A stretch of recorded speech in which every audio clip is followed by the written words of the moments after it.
spanning the globe. It's World Affairs Roundup.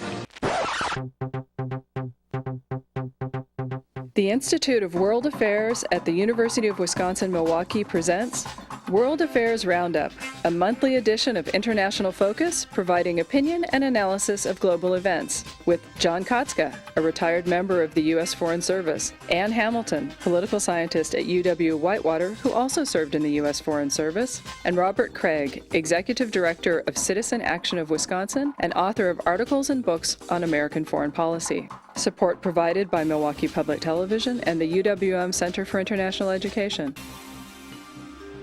Now, here's your moderator, Doug Savage.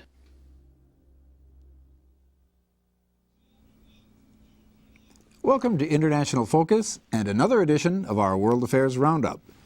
Robert Craig is out today, but Roundup regulars John Katzka and Ann Hamilton are here to take a look at no harm in asking. The Palestinian request for UN recognition now lies with the Security Council Committee. How has this long-anticipated application impacted the politics of the region and beyond? Erdogan apparent. Turkish Prime Minister Recep Erdogan has lately positioned himself and his nation as a new power player in the Middle East. How is this role playing in the Arab Street and in capitals further abroad? Greek ruins. Despite likely, if reluctant, German underwriting, the Greek economic crisis continues to worry European central bankers.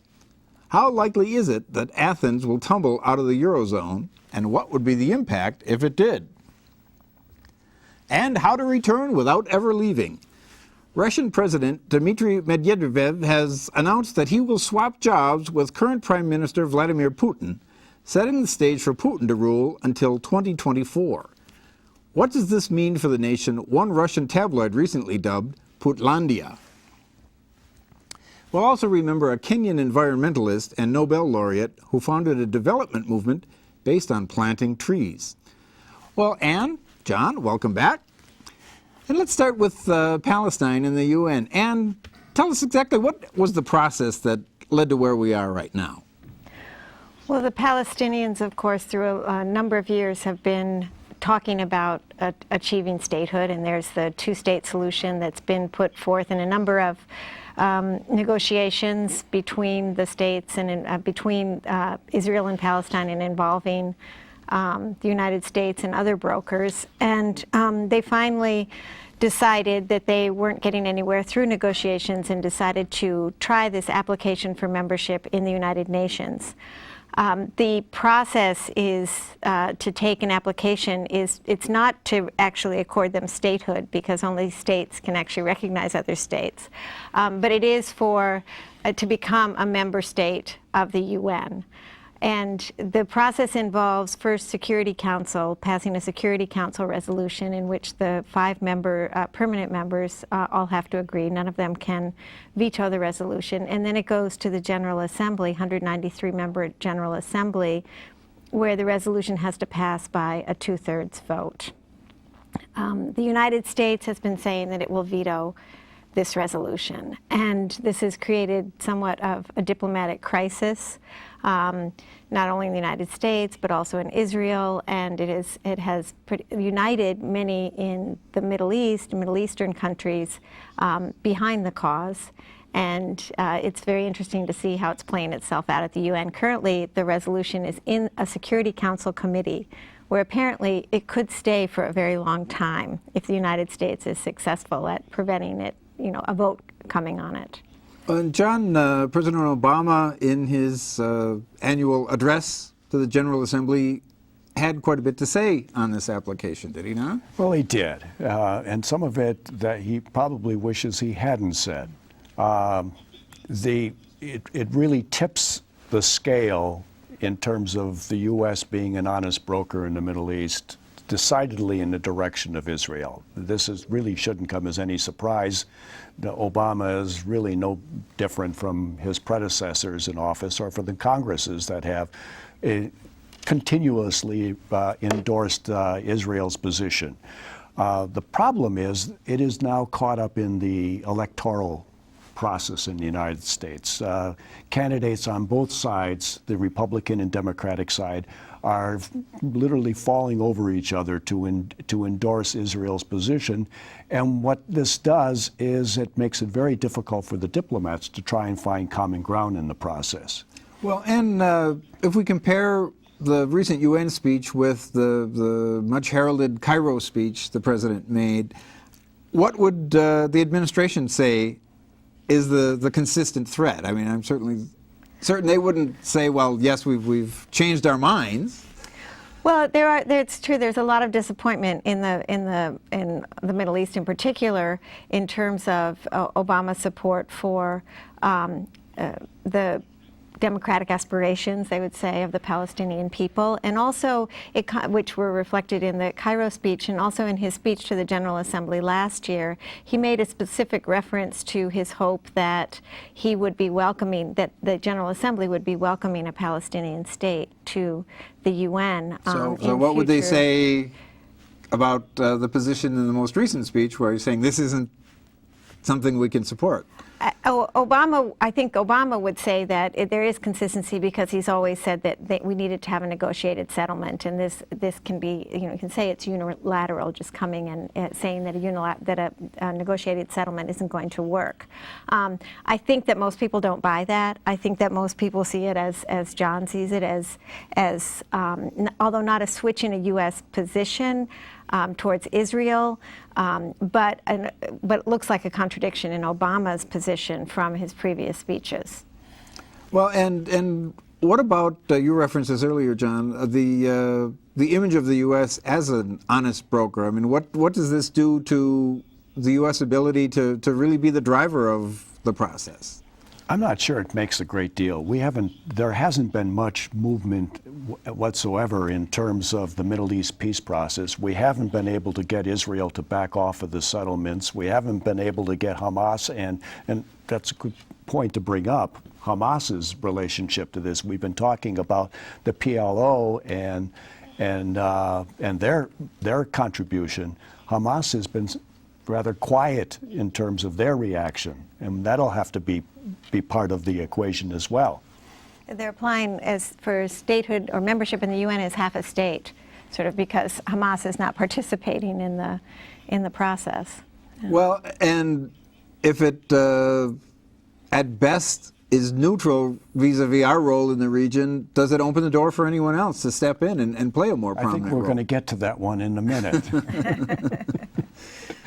Yeah, I think that there's a lot of talk about the U.S. sort of being no longer being in a position to assume a leadership role, and it's not just that it's an honest broker, but the whole geopolitical situation in the Middle East has changed to the point where other powers, such as Turkey, that we're going to talk about, are emerging, and the whole the system of alliances that were set up prior to the Arab Spring are no longer in place. So it's a whole different ballgame from a regional perspective.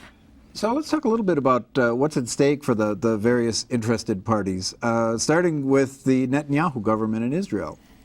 Well, he has to be very happy with the change in the administration's policy. As some have suggested, the president's speech, our president's speech, could have come right out of one of their boilerplate speeches to give to the rank and file. So they would be happy with our reaction to this.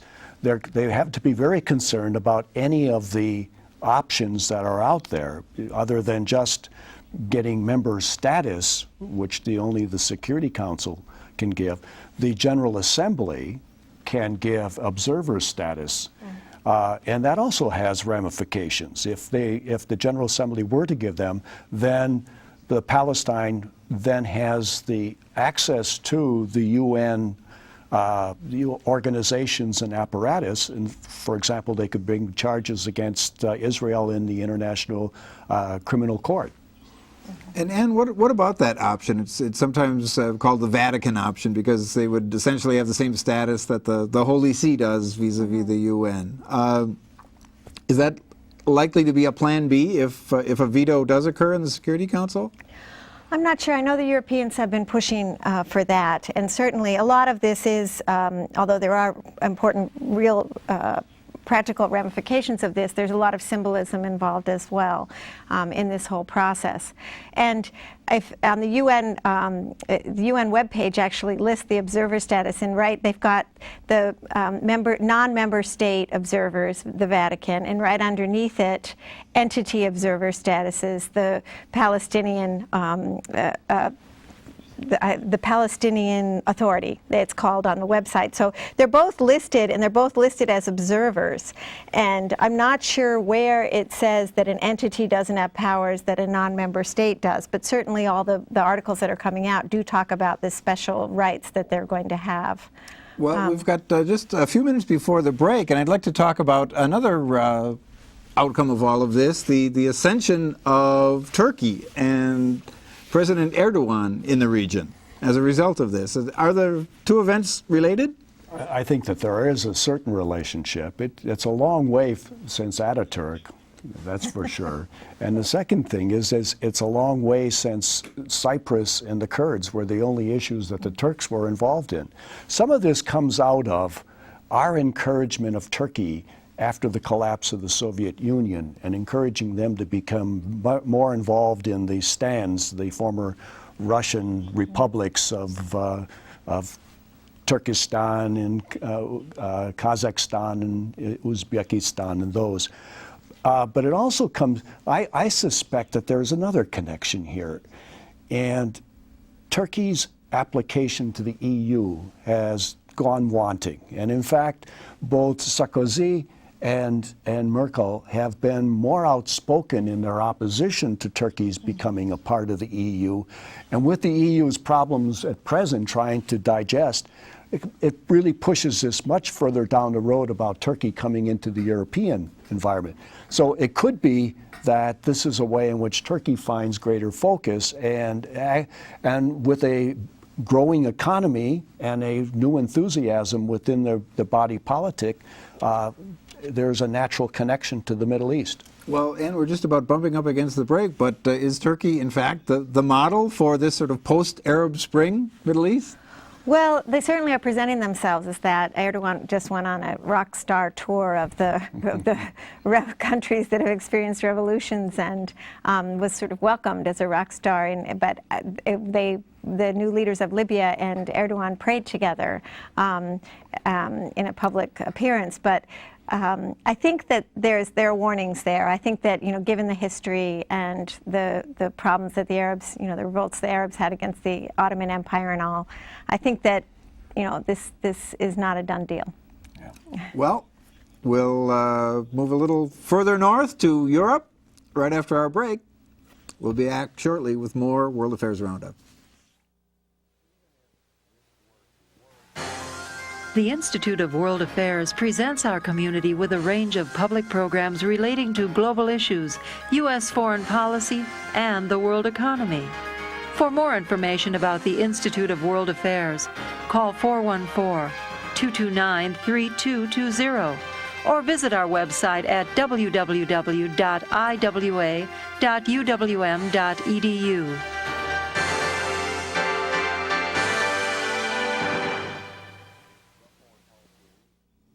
Welcome back to International Focus and our World Affairs Roundup.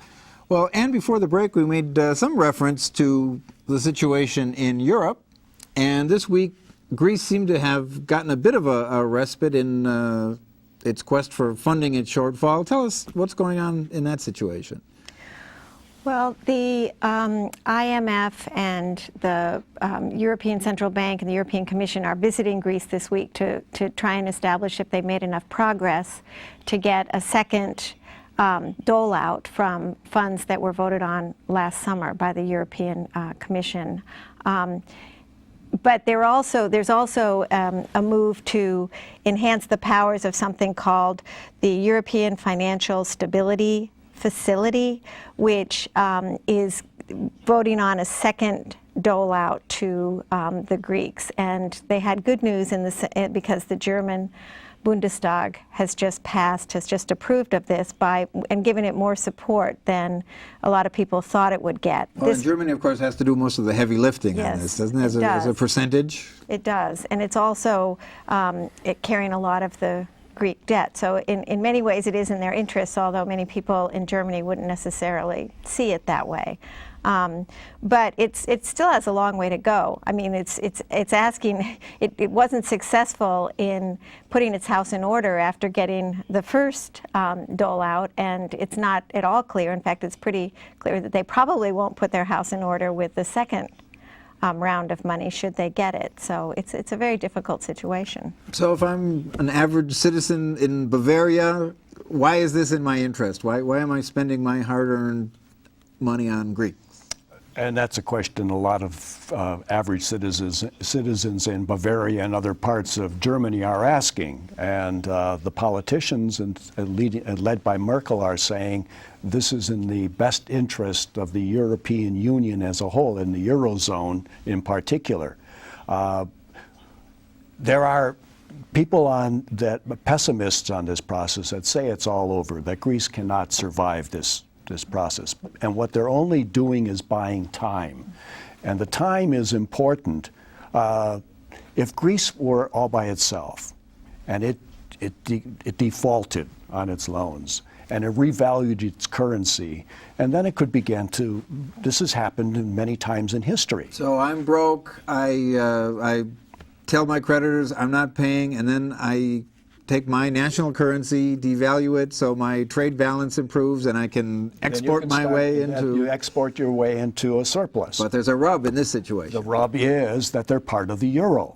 And what happens to one country happens to all the other countries. And it even has an impact on the larger European Union. So this is very complicated in that respect. Greece's problem is that its economy was built on three principles. One was shipping, which largely they have lost. The other is on tourism, which is important but can't sustain an economy. The third was that they happened to be next to some very nasty people, and they were able to attract a certain amount of foreign assistance that carried them for quite a while. There aren't any of those bad guys anymore quite as close and as useful to Greek economic interests. So what is the problem if Greece just says, sorry, we're broke, we're leaving the eurozone? Why is that so concerning to the rest of Europe? Yeah.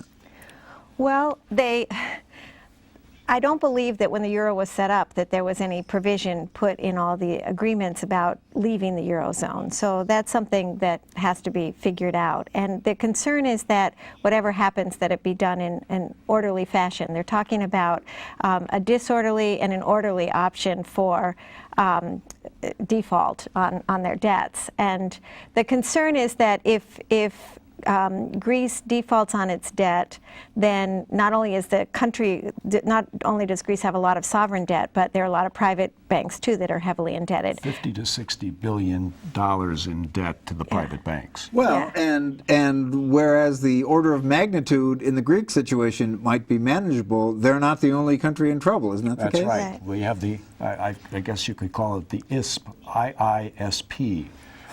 Italy, Ireland, Spain, and Portugal that are also in danger. And in France, in fact, is also one that's economy has been questioned as well. And obviously, if they default and if it spills over into these other economies, you're looking at runs on banks, terrible recession, decline in living standards, a lot of really negative circumstances, not only for the governments but also for the people, and it will definitely affect our economy as well. Well, exactly, and that's my next question. We talked a little bit about why the guy in Bavaria should care about it. Why should the guy in Peoria care about it? Geithner was just over there, our Secretary of the Treasury, trying to buck up the Europeans to make sure they do something about this. We're concerned about a second dip in the recession, and this one could even be much more severe than people had thought. And it could also, as we've seen in the Greek situation, you know, when they passed the property tax, there are protests, there are constant protests, and some of these have been violent, although they haven't gone on for that long. But this could lead to a lot of violence in the streets of a magnitude that we haven't seen before, if it affects the people in such a, you know, in a way that people are predicting. Well, stability is always to be prized, and in our next story, we have the very archetype of a stable government. Vladimir Putin has announced plans to swap jobs with his prime minister and return as president. And people talk a lot about the tone of U.S.-Russian relations should he return. And so we've got a brief video clip that maybe shows a side of Mr. Putin that perhaps suggests a different tone, if we could take a look at that.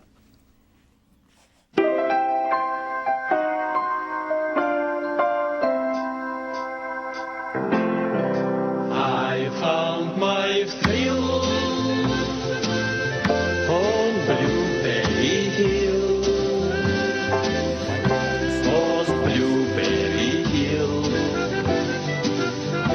when I found you, the moon stood still on Blueberry Hill, and lingered until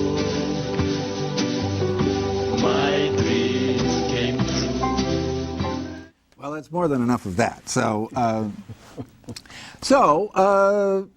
in all seriousness, how much of a change in Russian policy and by extension U.S.-Russian relations is this likely to represent?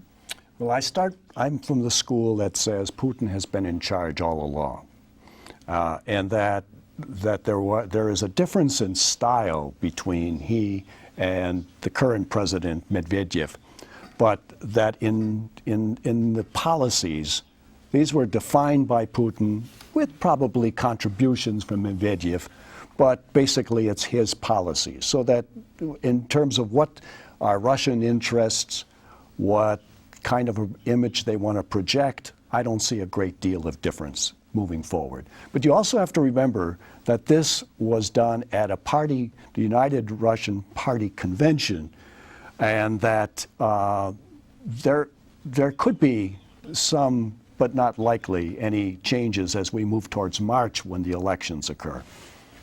Diane, do you see any significant departure from what we've seen under the current president's administration? No, it's just more certainty, because there's always been this discussion about, well, is Medvedev, you know, when he became president, there was a time, I think, where he really was trying to carve out a little niche for himself, distinguish himself from Putin, maybe establish a little bit of his own base of support, but it became clear over time that it was Putin who was calling all the shots, I mean, to everybody, and that his testing of the waters were finding that they weren't very, very warm for him. So I think that to the extent that there was this idea that there was a rivalry and speculation, I think that uncertainty will be gone, and that's probably a good thing. Well, before we head out for today, we recently lost a Kenyan activist, Wangari Mathai, who actually founded a development movement based on the planting of trees, reforesting Africa, for which she received the Nobel Peace Prize in 2004. And her Green Belt movement that she founded will survive her. And just to get a sense of who she was, we've got a short video clip in which she's narrating a fable. So if we could take a look at that.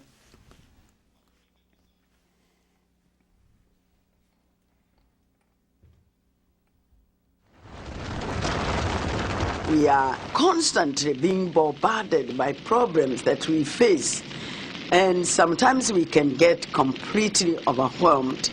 The story of the hummingbird is about this huge forest being consumed by a fire. All the animals in the forest come out, and they are transfixed as they watch the forest burning, and they feel very overwhelmed, very powerless, except this little hummingbird. It says, I'm going to do something about the fire. So it flies to the nearest stream, takes a drop of water, and puts it on the fire and goes up and down, up and down, up and down, as fast as it can. In the meantime, all the other animals, much bigger animals like the elephant with a big trunk, could bring much more water. They are standing there helpless, and they are saying to the hummingbird, what do you think you can do? You're too little. This fire is too big. Your wings are too little. And you're big, so small, you can only bring a small drop of water at a time. But as they continue to discourage it, it turns to them without wasting any time and tells them, I am doing the best I can. And that, to me, is what all of us should do. We should always feel like a hummingbird. I may feel insignificant, but I certainly don't want to be like the animals watching as the planet goes down the drain. I will be a hummingbird. I will do the best I can.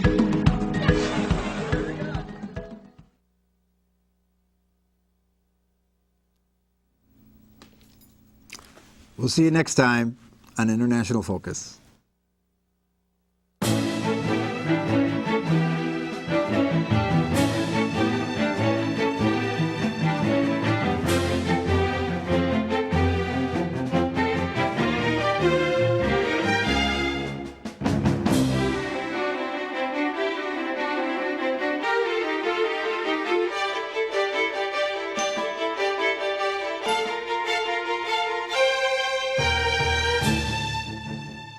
For information about the Institute of World Affairs and its many programs, or to become a member of the Institute, call 414-229-3220 or visit us at our website,